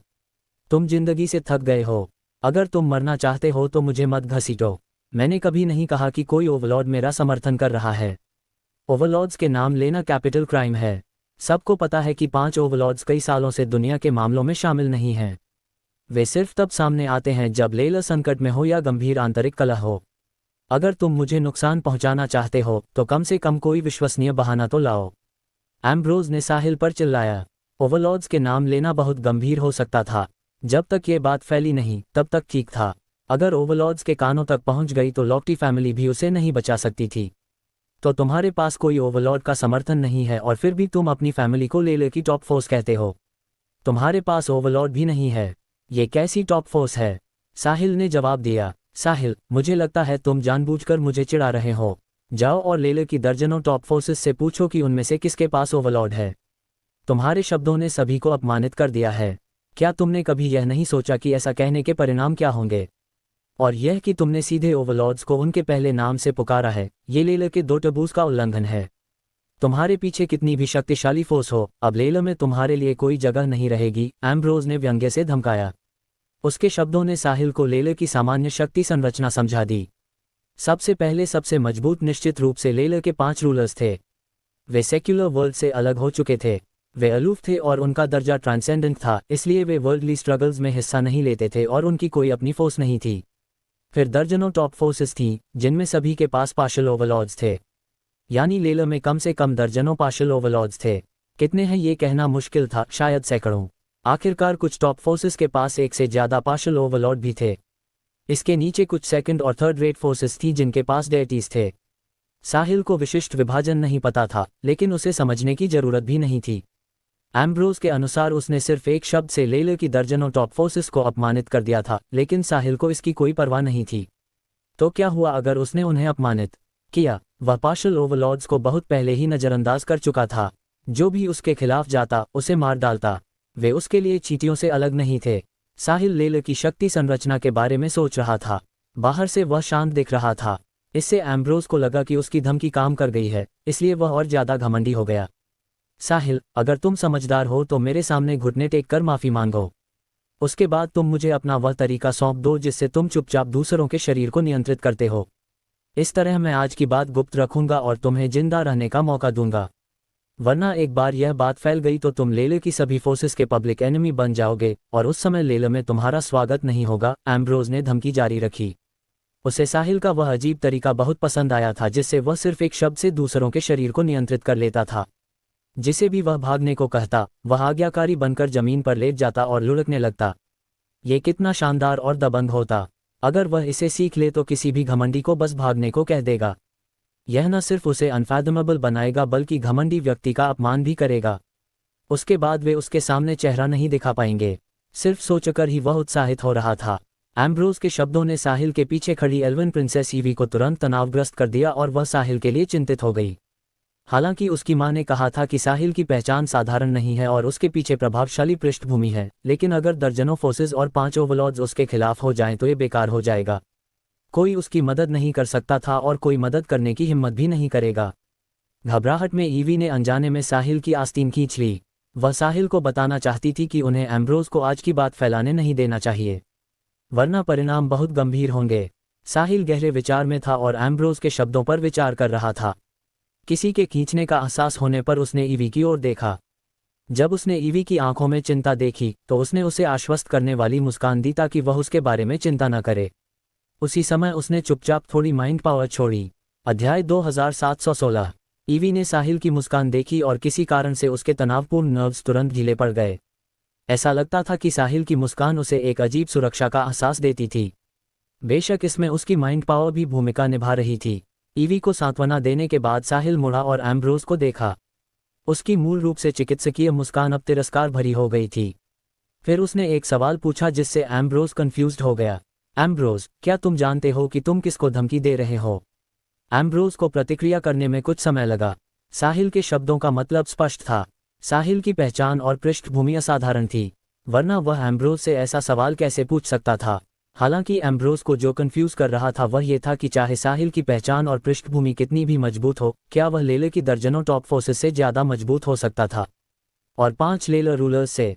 नहीं, रुको। एम्ब्रोज को अचानक एक संभावना याद आई। क्या ऐसा हो सकता है? क्या साहिल के पीछे कोई ओवरलॉर्ड है, या उसके किसी एक लेले रूलर से असाधारण संबंध है? वह इस पूरे समय सेक्लूजन में कल्टिवेशन कर रहा था और लेले में शायद ही कभी दिखता है, इसलिए लेले को अच्छी तरह नहीं जानता और कुछ बेसिक सवाल पूछ रहा है जो सब जानते हैं। जब वह इस तरह नहीं सोचता था तो ठीक था। जितना वह इस बारे में सोचता गया उतना ही उसे लगा कि यह संभावना बहुत ज्यादा है। खासकर इसलिए कि जब उसने दर्जनों लेले की टॉप फोर्सेस और 5 लेले रूलर्स से धमकाया था तो साहिल बिल्कुल नहीं डरा था। ज्यादातर लोग डर से कांप जाते। उसने तो 5 ओवरलॉर्ड्स को उनके पहले नाम से पुकारा था। इसके साथ उसकी वह अजीब और अनसुनी विधि, सब कुछ स्पष्ट हो गया जब उसने साहिल को ओवरलॉर्ड से जोड़ा। क्या उसने किसी ऐसे व्यक्ति को प्रोवोक किया है जिसका ओवरलॉर्ड से असामान्य संबंध है? ये सोचकर एम्ब्रोज का शरीर अनैच्छिक रूप से कांप गया। अगर ऐसा है तो सिर्फ वही नहीं, पूरी लॉक्टी फैमिली प्रभावित होगी। लॉक्टी फैमिली का पार्शल ओवरलॉर्ड ग्रैंड मास्टर को साहिल को मुआवजा देना पड़ेगा और माफी मांगनी पड़ेगी। जैसे जैसे एम्ब्रोज के विचार भटकते गए उसके चेहरे का भाव ज्यादा से ज्यादा उत्साहित होता गया। जो शुरू में मॉकिंग, रिडिक्यूल और डिस्डेन था, धीरे धीरे सोलेमनिटी, फियर, पैनिक और यहाँ तक कि डिस्पेयर में बदल गया। मात्र दर्जन सेकंड में उसने भावों की पूरी रेंज दिखा दी। साहिल कितना भी अनुभवी हो, ये पहली बार था जब उसने ऐसा देखा। उसे समझ नहीं आ रहा था कि क्या हो रहा है। उसने सिर्फ एक सवाल पूछा था, ये कैसे हो गया? क्या एम्ब्रोज ने उसकी पहचान का अनुमान लगा लिया? असंभव। यह उसका लेले में पहला समय था, इसलिए कोई उसे नहीं जानता था। एम्ब्रोज सिर्फ उसकी पहचान का अनुमान लगा रहा था। फिर भी साहिल काफी उत्सुक था कि कौन सी पहचान इतने डिग्निफाइड एम्ब्रोज को इतना डरा सकती है। अध्याय 2717। डी साहिल, तुम कौन हो? एम्ब्रोज कांपती आवाज में पूछा। उसकी प्रतिक्रिया ने मौके पर मौजूद सभी को चौंका दिया। बर्लिन फैमिली सहित लॉक्टी फैमिली के डायरेक्ट डिसेंडेंट्स और साहिल के पीछे खड़ी ईवी भी। वे समझ नहीं पा रहे थे। एम्ब्रोज अभी थोड़ी देर पहले साहिल को धमकाते समय इतना आत्मविश्वासी था। अचानक वह ऐसा क्यों हो गया? वह इतना डर गया था कि साफ बोल भी नहीं पा रहा था। साहिल ने सिर्फ एक सवाल पूछा था, क्या उसने साहिल की पहचान का अनुमान लगा लिया? हालांकि ऐसी कौन सी पहचान थी जो एम्ब्रोज को इतना डरा सकती थी। साहिल उत्सुक था, तो मौके पर मौजूद बाकी लोग क्या कहें। उसी समय साहिल को देखने का नजरिया भी बदल गया। अगर एम्ब्रोज इतना डर गया था तो वे क्या। लाइल को अब समझ आया कि साहिल ने उसे पहले क्या कहा था। जब उसे याद आया कि दूसरी पार्टी ने कहा था कि बाद में उससे हिसाब करेगा, तो उसका शरीर अनैच्छिक रूप से कांप गया और वह अपनी जीभ काटना चाहता था। उसने मुंह क्यों खोला जब नहीं खोलना चाहिए था। बहुत अच्छा, उसने एक ऐसे बड़े व्यक्ति को ऑफेंड कर दिया जिसे एम्ब्रोज भी ऑफेंड नहीं कर सकता था। ईवी को अब आश्वासन मिल गया था। साहिल ने एम्ब्रोज को इतना डरा दिया था, इसका मतलब था कि उसकी मां सही थी और साहिल वाकई असाधारण था। क्या तुमने मेरी पहचान का अनुमान नहीं लगा लिया? तो फिर पूछ क्यों रहे हो? साहिल ने मुस्कुराते हुए साथ दिया। क्या तुम वाकई? एम्ब्रोज बहुत देर तक हकलाता रहा लेकिन वाक्य पूरा करने की हिम्मत नहीं की। चूंकि इसमें ओवरलॉर्ड शामिल था इसलिए उसे सावधानी बरतनी थी। अगर तुम सोचते हो कि मैं वही हूं तो मैं वही हूं।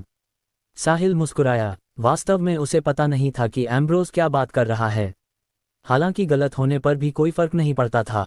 साहिल कुछ समझाने की जहमत नहीं उठाना चाहता था। चाहे कोई भी पहचान हो, जब तक वह एम्ब्रोज को दबा सके ठीक था।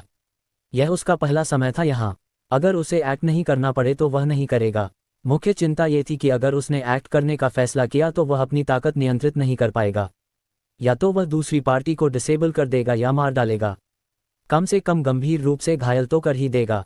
एम्ब्रोज ने साहिल के इंडिफरेंट भाव को देखा और उसके दिल में दुविधा थी। आखिरी बार दांत पीसने के बाद उसने मुट्ठियां जोड़ी, ऊपरी शरीर आगे झुकाया और 90 डिग्री के कोण पर झुक गया। उसने साहिल को सम्मानपूर्वक सलाम किया और कहा, एम्ब्रोज लॉफ्टी आपको नमस्कार करता है, मास्टर साहिल। मैं अभी आपकी पहचान नहीं जानता था इसलिए मैंने आपको ऑफेंड किया। कृपया बड़े दिल वाले बने और मेरे स्तर तक न उतरें। भविष्य में मैं आपको अपना एकमात्र मार्गदर्शक मानूंगा। हालांकि उसे अभी भी साहिल की पहचान नहीं पता थी, लेकिन एम्ब्रोज को लगता था कि उसका अनुमान सही होने की बहुत ज़्यादा संभावना है। कुछ चीज़ें नकली नहीं की जा सकती। उदाहरण के लिए साहिल की इंडिफरेंस। हालांकि एम्ब्रोज ने दर्जनों लेलर की टॉप फोर्सेस और 5 लेलर रूलर्स से धमकाया था, लेकिन कुछ नहीं बदला। ये दर्शाता था कि साहिल वाकई बेफिक्र था। केवल तभी जब किसी का ओवरलॉर्ड से असाधारण संबंध हो और उनसे नियमित संपर्क हो, तभी वह 5 लेलर रूलर्स से नहीं डरता। शायद वे सभी दोस्त हैं और बहुत करीब हैं। मुझे अपना एकमात्र मार्गदर्शक मानोगे? हाँ, साहिल ने व्यंग्य से हंसा। फिर कहा, तुम मेरे अधीन होना चाहते हो? तुम, एम्ब्रोज, इसके योग्य नहीं हो। जी, मास्टर साहिल, आप बिल्कुल सही हैं। असंख्य लोग आपके अधीन होना चाहते हैं, इसलिए बेशक मेरे पास इस योग्यता नहीं है, एम्ब्रोज ने बेशर्मी से जल्दी जवाब दिया। साहिल के उसे नीचा दिखाने पर वह बिल्कुल नाराज नहीं हुआ। जब तक वह साहिल की माफ़ी पा ले तो साहिल उसे पीटे भी तो ठीक था, नीचा दिखाने की बात तो दूर। अध्याय 2718। वह कभी जवाब भी नहीं देगा। इस समय लाइल अब अपने दिल की यातना सहन नहीं कर पा रहा था। एक थप्पड़ के साथ वह सीधे साहिल के सामने घुटनों पर बैठ गया। थड़ थड़ थड़ सिर पटकते हुए वह गिड़गिड़ाया, मास्टर साहिल, मुझे क्षमा करें। मास्टर साहिल, मुझे क्षमा करें। मैं अंधा था और आपको पहचान नहीं पाया। कृपया उदार बने और मुझे बख्श दें। मैं इस जिंदगी में आपकी कृपा कभी नहीं भूलूंगा। साहिल ने उन दोनों की अनदेखी की, ईवी की ओर मुड़ा और पूछा, मिस ईवी, आपको क्या लगता है इन लोगों के साथ क्या करना चाहिए? साहिल, छोड़िए, चलिए, इनकी अनदेखी करें, ईवी ने धीरे से जवाब दिया। बेशक वह बात को और बिगाड़ना नहीं चाहती थी। यह एल्व्स के लिए अच्छी बात नहीं थी। ठीक है, मैं तुम्हारी बात मानता हूँ, साहिल ने कहा। चूंकि ईवी, जिसका मामला था, ने कहा कि वह पीछा नहीं करेगी, और चूंकि एम्ब्रोज और लाइल ने भी दिल से अपनी गलती मानी थी, इसलिए साहिल को कोई रुचि नहीं थी और आगे बढ़ाने का इरादा नहीं था। किसी भी हाल में उन्होंने उसे और ईवी को कोई नुकसान नहीं पहुंचाया था, ये सबक पर्याप्त था। साहिल अभी भी इतनी छोटी बात के लिए किसी को मारने का मन नहीं बना पा रहा था। वह इतना ईवल नहीं था। ईवी की खातिर इस बार मैं तुम्हें जिंदा छोड़ रहा हूँ। एल्विन फॉरेस्ट में मुझे दोबारा मत दिखना, वरना अगर किसी का मूड खराब हुआ तो तुम निशाना बन सकते हो, समझे? साहिल ने एम्ब्रोज और लाइल से भावहीनता से पूछा। हम समझ गए मास्टर साहिल, कृपया निश्चिंत रहें कि हम बिना निशान के गायब हो जाएंगे और दोबारा कभी आपके सामने नहीं आएंगे, एम्ब्रोज और लाइल ने एक साथ जवाब दिया। साहिल ने उन दोनों को देखा, साथ ही उनके पीछे उनकी फैमिलीज को। फिर उसने 2 शब्द कहे, भाग जाओ। ये 2 शब्द पिछले वाले से अलग नहीं थे। पिछली बार जब उसने कहा था तो किसी को कुछ महसूस नहीं हुआ था। हालांकि इस बार बिल्कुल अलग था। उसके शब्द सभी के दिमाग में गरज की तरह गूंजे, उनकी मानसिक स्थिति को नुकसान पहुंचाया और सभी के मुंह से खून की उल्टी हो गई। पफ! फिर सभी ने सिर उठाया और साहिल को शॉक्ड भाव से देखा।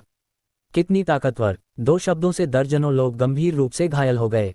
ये जानना जरूरी है कि जो लोग एल्वन फॉरेस्ट आ सकते थे और एल्व्स के सैक्रिफिशियल सेरेमनी में शामिल हो सकते थे, वे सभी विभिन्न फोर्सेस के एलीट्स थे।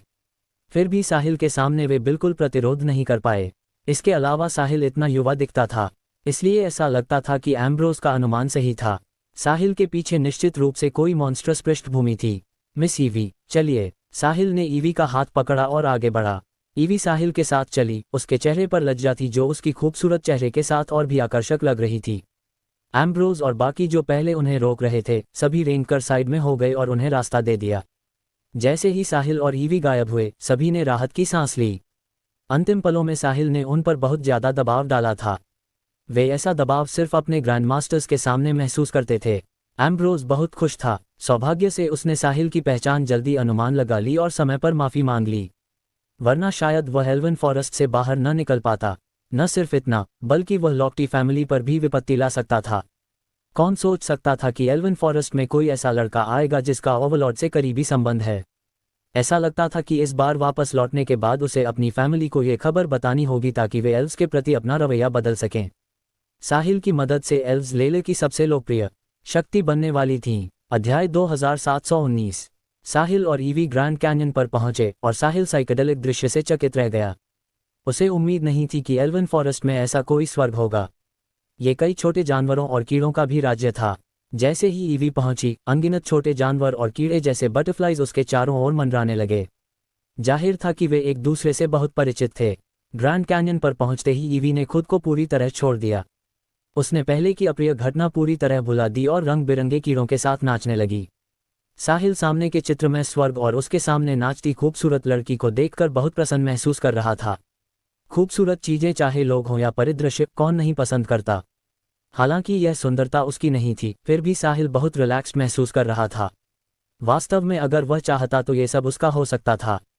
साहिल की ताकत के साथ वह बस मांग सकता था और एल्व्स हर इच्छा पूरी करने की पूरी कोशिश करते। यह एल्वन प्रिंसेस या एल्वन क्वीन के मामले में भी वैसा ही होता। आखिरकार वह व्यक्ति था जो एल्व्स को शीर्ष पर ले जा सकता था। अफसोस कि साहिल के मन में ऐसी कोई इच्छा नहीं थी। उसने अभी अपने मामले भी नहीं सुलझाए थे, इसलिए वह और परेशानी में नहीं पड़ना चाहता था। एम्ब्रोस वाली घटना साहिल के लिए सिर्फ एक छोटा सा प्रसंग थी। जब वह बीत गई तो उसे अब कोई परवाह नहीं थी। हालांकि ईवी के लिए ये छोटी बात नहीं थी। दोनों ग्रैंड कैन्यन से लौटने के बाद ईवी तुरंत अपनी माँ के निवास पर गई। माँ, मुझे आपसे कुछ कहना है। ईवी ने एल्वन क्वीन आइसर को देखा जो सिर झुकाकर क्लैन के छोटे मोटे मामलों को संभाल रही थी। आइसर ने सिर उठाया और ईवी को देखा। जो कहना है कह दो। मेरे पास भी तुमसे कुछ कहना है। चूंकि आपके पास मुझे कुछ कहना है तो आप पहले बोलिए। मैं बाद में बताऊंगी जो कहना है, ईवी ने जवाब दिया। तो मैं पहले बोलती हूँ। आइसर ने बिल्कुल मॉडेस्टी नहीं दिखाई। ठीक है माँ, मैं सुन रही हूँ। आइसर ने गहरी सांस ली। ईवी, तुम एल्वन प्रिंसेस हो और एल्व्स की सबसे उत्कृष्ट महिला हो। हाल ही में लेले की कई टॉप पावर्स के वारिस एल्वन फॉरेस्ट में रह रहे हैं। मुझे लगता है तुम्हें भी पता है कि वे यहाँ क्यों आए हैं। वे सिर्फ सैक्रिफिशियल सेरेमनी में शामिल होने नहीं आए। परेशानी से बचने के लिए तुम्हें साहिल के साथ दिखाई नहीं देना चाहिए। जहां भी वह जाना चाहे, किसी और को उसके साथ भेज दो ताकि उन लोगों से न टकराओ और उनका ध्यान न आकर्षित करो। अगर ऐसा हुआ तो मेरे लिए बहुत झंझट होगी। ये सुनकर ईवी के दिल में बिटर मुस्कान आई। उसे पहले ही उनसे टकराना पड़ गया था। हालांकि अंत अच्छा रहा। साहिल ने एम्ब्रोस को दबा दिया बिना किसी गंभीर परिणाम के। माँ, आपकी याद बहुत देर से आई। इसका क्या मतलब है? आइसर एक पल के लिए कंफ्यूज्ड हो गईं। यही तो मैं आपको बताना चाहती थी। जब मैं साहिल को ग्रैंड कैन्यन ले जा रही थी तो मुझे बर्लिन फैमिली के लोग रास्ता रोकते मिले। उसके बाद लॉक्टी फैमिली के लोग भी आए, ईवी ने जवाब दिया। बर्लिन फैमिली और लॉक्टी फैमिली। आइसर ने याद किया। जब उन्हें इन दो फैमिलीज की लेलर में स्थिति याद आई तो वे तुरंत शॉक्ड हो गईं। बर्लिन फैमिली इतनी बड़ी बात नहीं थी। इसके विपरीत लॉक्टी फैमिली एक टॉप फोर्स थी जिसमें शक्तिशाली पार्शल ओवरलॉर्ड था। एल्व्स उन्हें अफेंड नहीं कर सकती थीं। इसके अलावा लॉक्टी फैमिली एल्व्स के प्रति अपेक्षाकृत फ्रेंडली थी। इस संबंध को बनाए रखने के लिए एल्व्स को हर साल उन्हें बहुत सारे खजाने देने पड़ते थे। अध्याय 2720। इनमें एल्फ महिलाएं और फाउंटेन ऑफ यूथ जैसे खजाने शामिल थे। अगर लॉक्टी फैमिली का वारिस उसके पास आया तो बहुत परेशानी होगी। क्या तुम लॉक्टी फैमिली के वारिस से मिलीं? आइसर ने बर्लिन फैमिली को अनदेखा कर दिया। उनके अनुसार जब लॉक्टी फैमिली मौजूद थी तो बर्लिन फैमिली को अनदेखा करना तय था। शक्ति की गतिशीलता ऐसी ही थी। लाइल एम्ब्रोज के सामने सिर्फ आज्ञाकारी हो सकता था। हाँ, ईवी ने सिर हिलाया। तो क्या उसने तुम्हारे साथ मुश्किल की? हाँ, एम्ब्रोज ने कहा कि उसे मैं पसंद आ गई हूँ और वह चाहता है कि मैं उसके साथ एल्विन फॉरेस्ट से बाहर चली जाऊं। फिर क्या हुआ? आइसन ने आगे पूछा। बेशक मैं सहमत नहीं हुई। मैं एल्विन प्रिंसेस हूँ, मैं उसके साथ कैसे जा सकती हूँ? फिर उसने कहा कि वह मुझे आपसे मिलाने ले जाएगा, दावा किया कि आप निश्चित रूप से सहमत होंगी। आइसन ने चारों ओर देखा लेकिन एम्ब्रोज नहीं दिखा। तो वह कहाँ है? क्या बाहर इंतजार कर रहा है? उसे अंदर बुलाओ। नहीं, एम्ब्रोज यहाँ नहीं है। ईवी ने सिर हिलाया। वह यहाँ नहीं है। क्या वह मुझे मिलाने नहीं लाना चाहता था? तो फिर वह यहाँ क्यों नहीं है? आइसन के पूछने के बाद ईवी के जवाब का इंतजार किए बिना उन्होंने जल्दी कहा, क्या हो रहा है? क्या तुम सिर्फ मेरे पूछने पर ही जवाब दोगी, मूर्ख लड़की? क्या तुम सब कुछ एक साथ नहीं बता सकती? जो उन्हें डर था वही हो गया था। उन्हें डर था कि ईवी उन टॉप पावर्स के वारिसों का ध्यान आकर्षित कर लेगी और अगर उन्होंने मना किया तो निश्चित रूप से उन्हें ऑफेंड कर देंगी। हालांकि हाँ भी नहीं कह सकती थीं। ईवी एल्विन प्रिंसेस थी तो वह किसी पुरुष के साथ इतनी आसानी से कैसे जा सकती थी? जब तक ये व्यक्ति एल्व्स को विंजेंस के ब्लड फ्यूड का बदला दिलाने और एल्व्स को ग्लोरी तक ले जाने में मदद न करे, वरना उन्हें सोचना भी नहीं चाहिए। माँ, शांत हो जाए और मुझे सुनिए। अपनी माँ को इतना एंग्शियस देखकर ईवी ने आखिरकार बात पर आ गई। तो जल्दी बोलो, समय बर्बाद मत करो। ईवी ने भी आइसर को लटकाए रखना बंद कर दिया। उसने बर्लिन फैमिली और लॉक्टी फैमिली से अपनी मुलाकात को विस्तार से याद किया। उसने शुरू से बताया कि बर्लिन फैमिली से कैसे मिली और रास्ता कैसे रोका गया, फिर लॉक्टी फैमिली का आना और उसे ले जाना चाहना लेकिन उसका मना करना। फिर साहिल ने बर्लिन फैमिली और लॉक्टी फैमिली के वारिसों को कैसे शॉक्ट किया और उन्हें गलती मानने और माफ़ी मांगने पर मजबूर किया। अंत में साहिल ने उन्हें सभी को गंभीर रूप से घायल कर दिया। ईवी की सुनने के बाद एल्विन क्वीन आइसे की आंखें अचानक चमक उठीं और सारी चिंताएं बिना निशान के गायब हो गईं। अब कुछ और मायने नहीं रखता था। महत्वपूर्ण बात यह थी कि साहिल लॉक्टी फैमिली के वारिस को माफ़ी मांगने और गलती मानने पर मजबूर कर सका। इसका क्या मतलब था? यह दर्शाता था कि साहिल के पीछे की शक्ति लॉक्टी फैमिली से कहीं ज़्यादा मजबूत थी। लॉक्टी फैमिली लेलर की टॉप फैमिलीज में से एक थी और उनके पास पार्शल ओवरलॉर्ड ग्रैंड मास्टर था। हालांकि वे टॉप फोर्सेस में सबसे नीचे रैंक करती थीं, लेकिन वे निश्चित रूप से टॉप फोर्सेस की रैंक में शामिल थीं। अगर साहिल ऐसी फैमिली के वारिस को गलती मानने पर मजबूर कर सका तो उसके पीछे की शक्ति लेलर में कम से कम टॉप 5 में या शायद टॉप 3 में होगी। वरना एम्ब्रोज कभी इतना गलती नहीं मानता जब ताकत में ज़्यादा फर्क नहीं होता। वह खुद को इतना एम्बैरस नहीं कर सकता था। ईवी, जो तुमने कहा वह सब सच है? आइसन ने उम्मीद से पूछा। दोस्तों, अगर आपको यह वीडियो पसंद आई है तो वीडियो को लाइक करें और नेक्स्ट पार्ट के लिए कमेंट कर देना और नोवेल एडिट चैनल को सब्सक्राइब कर लेना। Thank you.